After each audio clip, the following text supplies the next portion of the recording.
Alright, what is up guys? So today, well actually for the last while I've been fighting a bad injector. It's actually what we think blew my last engine that I had in this thing. Looks like one of my injectors was sticking and leaned out the one cylinder and detonated, blowing the old one. Obviously we didn't know that when I tore that one apart. We weren't sure what it was for sure, but when I moved my injectors to this engine and went out and did some logging, we had, at that time it was cylinder 6, that was all over the place, leaning out and all kinds of bad stuff, knocking. So I went ahead and changed to cylinder 1 to see what that would do, and same results on cylinder 1. So, got another injector here. I'm running the EV14s, they're 750cc at 3 bar. On this setup I'm actually running a 4 bar fuel pressure regulator. But anyway, that's kind of beside the point. Let's dig in here and see if we can get this injector out. Some stuff that I already did before I thought of taking a video was I pulled the bipipe off. That's pretty simple. Clamps here and here, 3 bolts, and then your inlet there for your crankcase vent, and obviously the one big clamp back here.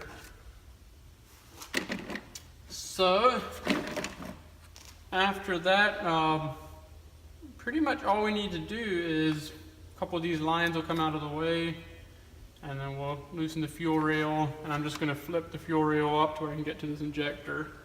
So there'll be a few of the lines on the back here that I'm going to let on.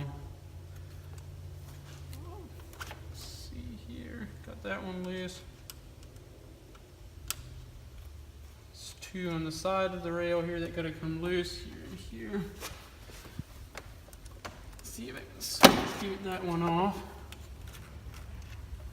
There we go. Got this one off here already.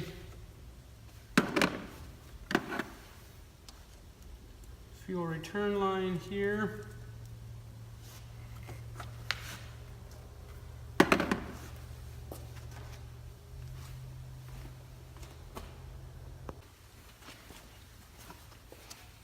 Okay, and when you take the fuel line off here, there will be some pressure in here. The proper thing would be you can either pull your fuel pump fuse, start the car till it runs out of fuel, or in this case I have a Schrader valve in my line. I could put my fuel pressure gauge on it and relieve the pressure that way, but I'm a little bit too lazy for that today. So I think what I'm going to do is just make sure I have a rag in there to catch a little bit of fuel and just slowly release it.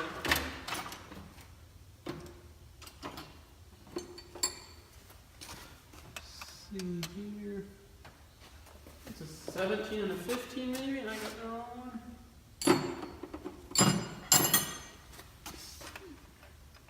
Still wrong. 17 and a 14 looks like.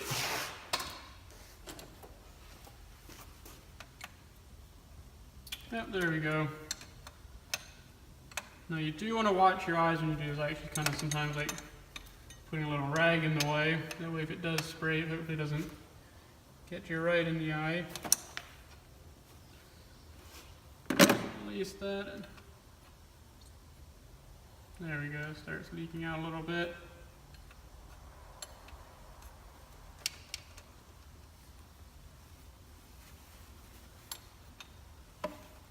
Now one trick I've learned from doing this a few times is these old harnesses, especially your injector line harnesses, coil pack harnesses, tend to get pretty stiff with age and can crack if you start moving them around too much with getting your stuff out, unplugging them. So what I like doing is starting my engine, letting it partially warm up, and the heat will soften those old casings, making them a lot easier to work with and also a lot less chance of cracking and breaking a wire somewhere. Okay, now we're going to return here.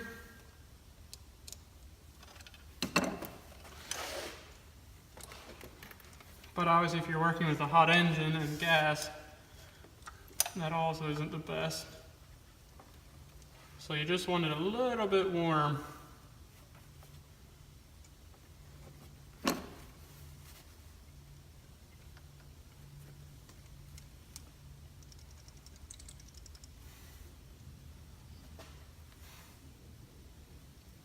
also a good idea to have your battery disconnected, so in case the door gets open or the key gets put on for some reason,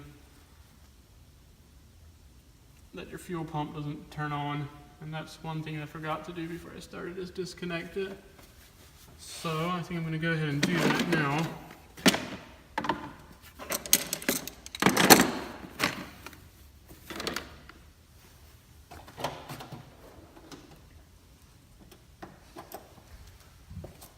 It's not a very fun surprise when somebody happens to walk by and open your door for some reason and shoots gas all over the place. And either way, it's always a good safety precaution to disconnect your battery before you work on your car. A vacuum line there. Disconnect that one. And let's see.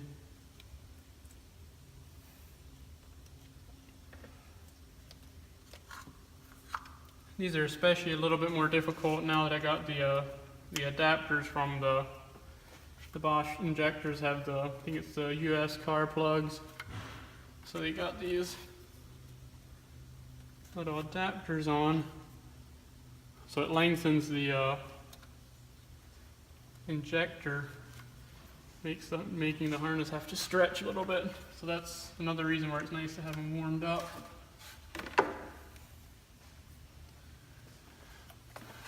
Okay.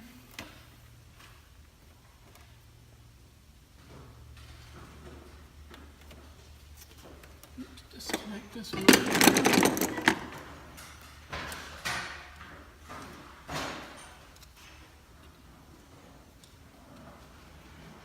Another thing I put on this car when I replaced the engine is this bolt-on bipipe.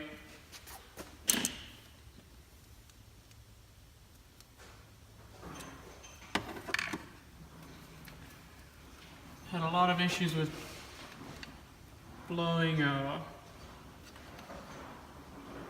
the factory boot, so this should solve that issue.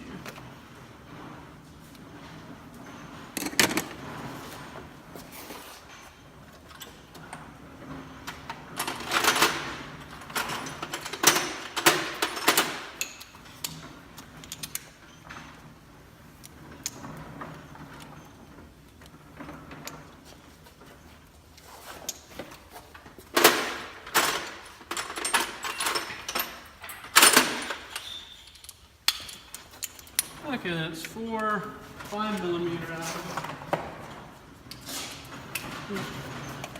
5mm Allens holding the rail down here. Go loosen them all up.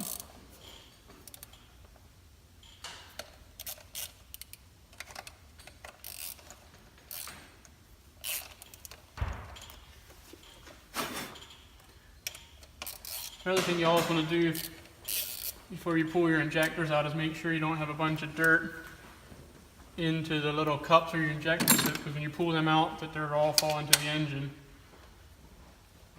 Now in my case, I just did pull the injectors a few days ago, so it should still be clean.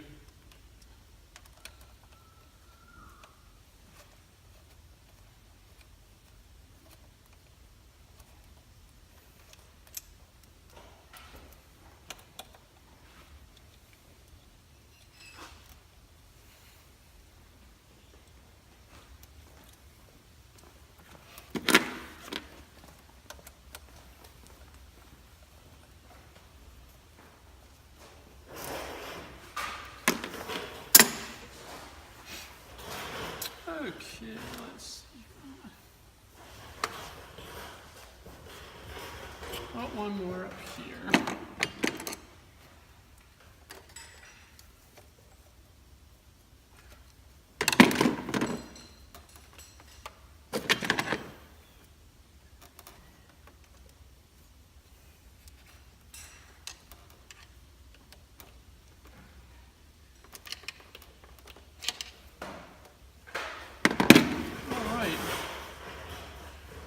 I think I have everything I need to have loosened. Mine should come out really easy since I just had it out. Sometimes they can stick a little bit.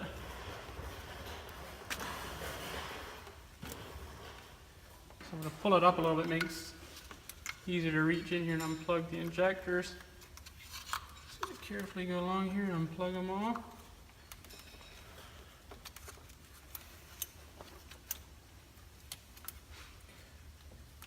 These have the little metal retainers here. You just reach in there and press them and it releases them.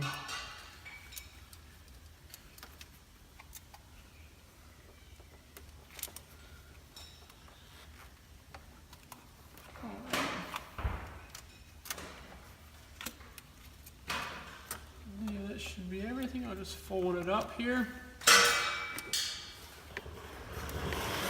There they are. There you can see all.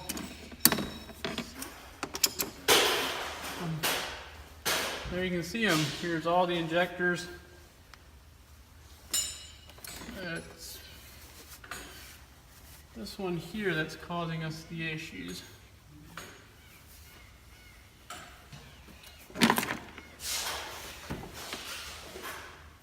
And to remove the injectors, there's little retainer clips. See if we can get in here.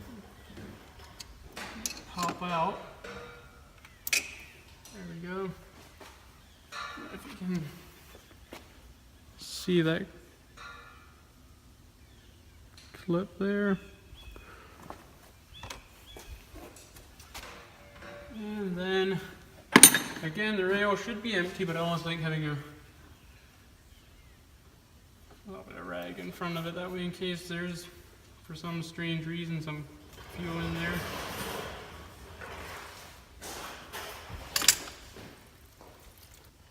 I'm sure you can see the adapter that's run on the injector.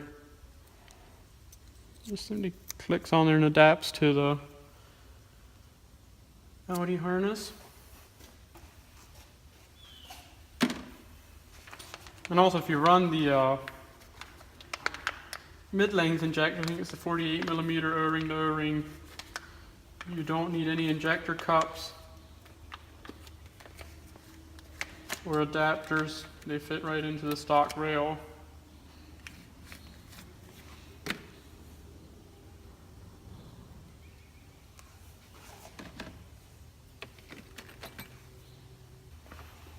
Now, I should have got a new O-ring, I forgot about it, but you want to run factory O-rings. The ones that come with the injectors are thinner and can cause leaks. I don't know if you can, hopefully you can see the difference there, but there is a difference in size. So I'm going to reuse it. It doesn't look like it's damaged. It shouldn't be, it's fairly new. And hopefully it'll be good. Okay, well, should actually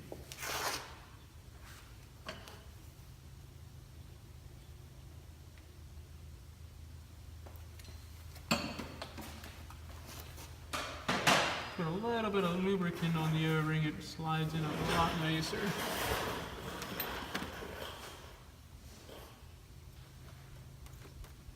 And then there's a groove in the injector that you gotta line up, and the retainer slips right in there. Okay. And clean all the O-rings.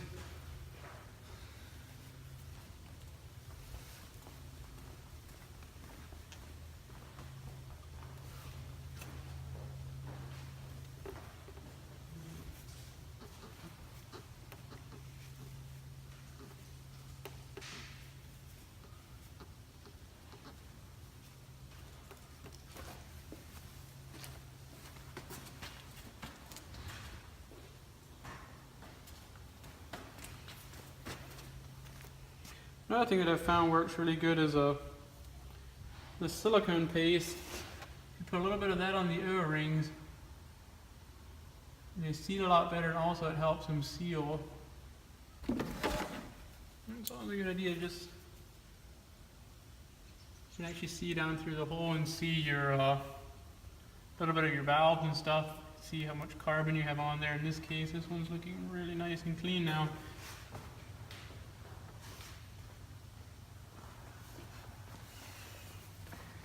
This engine had a little bit of carbon on it, just lightly when I put it in, and now it's completely clean. E85 is a really good cleaner.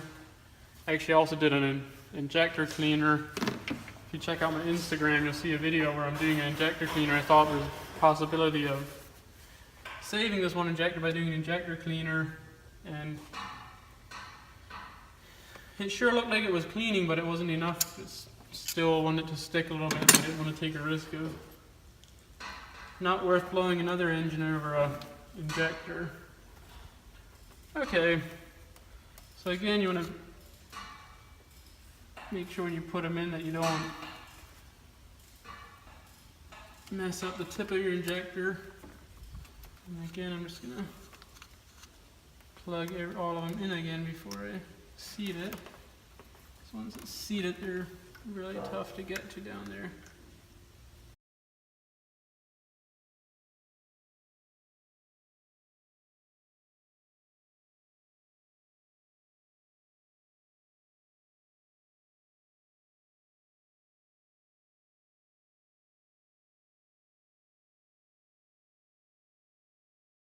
Alright, make sure that everyone's started properly in the cup. And I like to just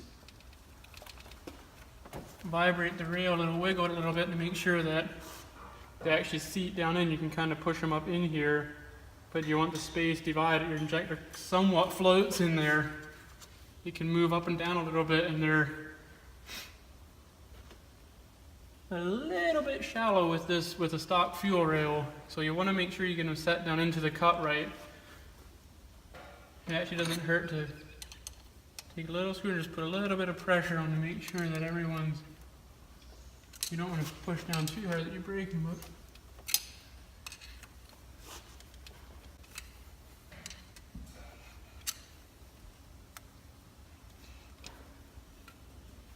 alright, now it's all in reverse.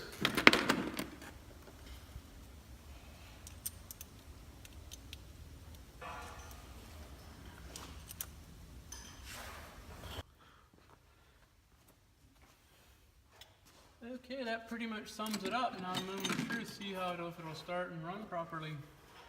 I think we've got everything hooked up to where we can start it.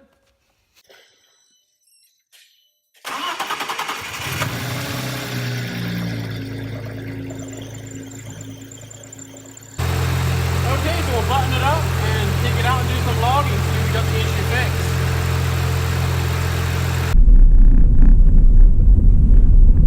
Alright, we're rolling out, see if we can get some logs done.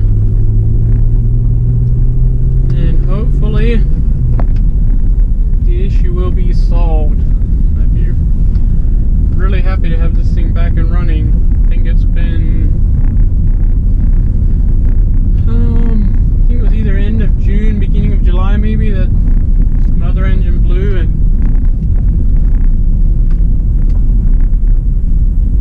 it's definitely been too long. Ready to get this thing back on the road and running so I can focus on other projects.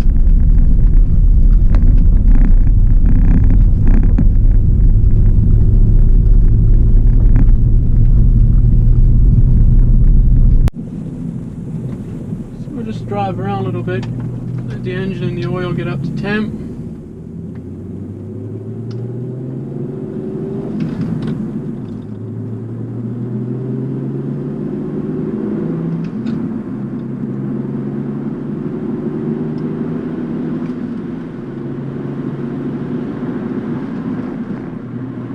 Everything seems to be feeling pretty good so far.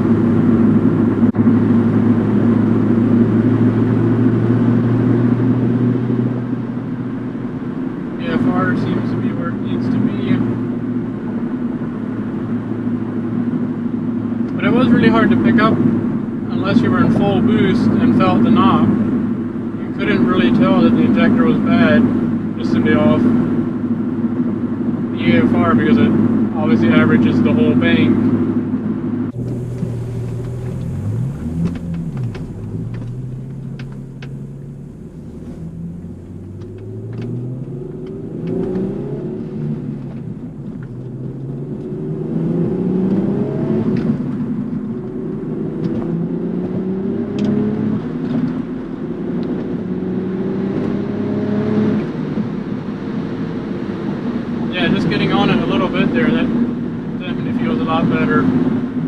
Didn't pick up any knocker cutting out there. So I think we're safe to go pull a log.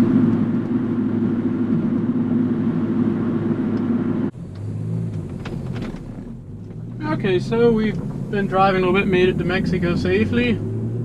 Everything's up to temp. And I think we're gonna see what we can do here.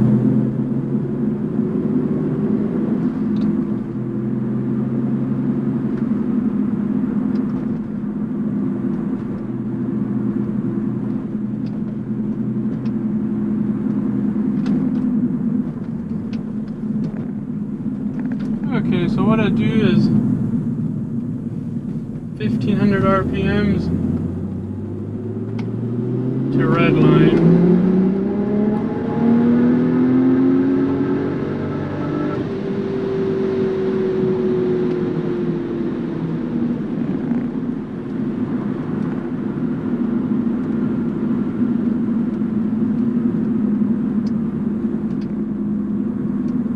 Not what I was hoping for. Feels like we still got an issue. So we'll go see what that tells us and see what we need to do next. Alright, thank you all for watching. I really do appreciate it. Thanks for all the likes and the comments. Really do appreciate it. And as you saw in the last video there, the log wasn't what I had hoped for. Still have some cutting out and stuff going on. Did spend some more time doing some logs. And it turned out that one of the issues was I had a faulty mass airflow sensor. So I did end up replacing that, but didn't have any time to keep messing with it. My tuner ended up being busy, so hopefully in the near future here we'll have some more time to do some more tweaking on it and hopefully get it all figured out. Really want to get this thing done so I can keep going on the Nagaro back there.